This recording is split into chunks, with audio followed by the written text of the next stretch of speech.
8 minus 1 times 1 minus 8. Welcome to your math challenge. Might go over here and say 8 minus 1 is 7. Over here, 1 minus 8 is going to give us a negative 7. I'm going to multiply these two numbers, 7 times negative 7, which would give us negative 49. But that would be incorrect. Let's try this again. Go ahead and push pause on this video. Try to solve this yourself.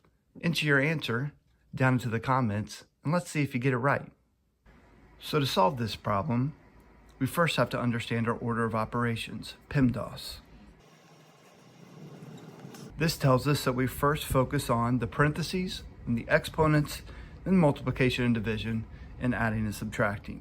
So in this equation, we're going to start here with the parentheses, which is 1 minus 8, which is going to give us a negative 7.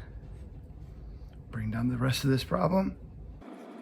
When we look at this problem, we now see multiplication is the next step right here, which is negative 1 times negative 7.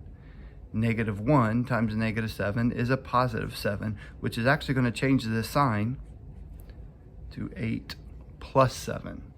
Finally, we'll just add 8 plus 7, and that's going to give us 15. The answer to our equation today, 15. Check those links below. Grab your very own math kit right there and solve these problems right along with me.